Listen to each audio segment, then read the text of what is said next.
एक बार महात्मा बुद्ध अपने शिष्यों के साथ तीर्थ यात्रा के लिए जा रहे थे।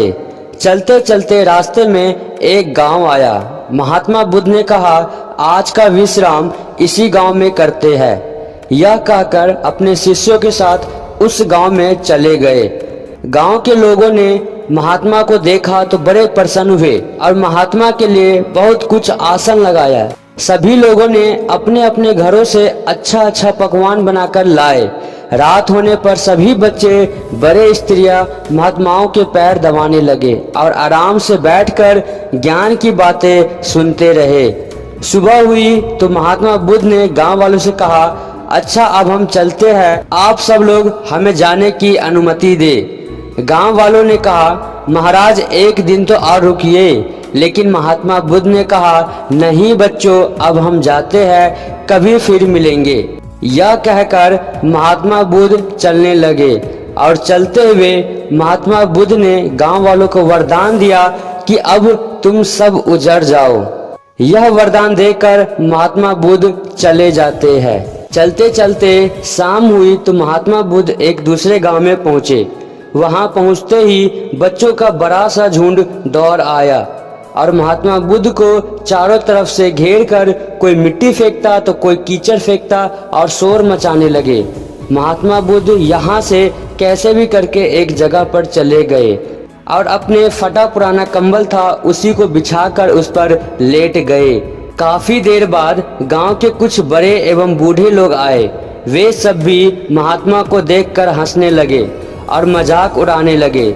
एक जवान ने तो महात्मा बुद्ध का कंबल ही छीन लिया और कहा, इनके क्या काम आएंगे, कम से कम मेरी भैंस तो ओढ़ेगी।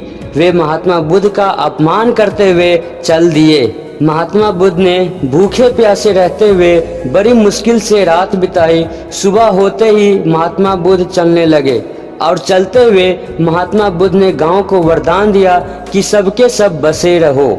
गांव से काफी दूर जाने के बाद जंगल में एक तालाब आया और कुछ फल के पेड़ नजर आए। तो महात्मा बुद्ध ने कहा, बच्चों, यह थोड़ी देर यहाँ विश्राम करते हैं। और वहाँ महात्मा लोग फल खाते हैं, तालाब का शीतल पानी पीते हैं। तब एक शिष्य ने कहा, महात्मा क्षमा करे, हमें एक बात खटक रही है, आप नाराज ना हो तो मैं आपसे पूछ सकता हूँ? महात्मा बुद्ध ने कहा, बोलो बच्चों, क्या जानना चाहते हो? तो शिष्य ने कहा, महात्मा, जिस गांव में हमारी अच्छी सेवा हुई वहां के कितने अच्छे लोग थे।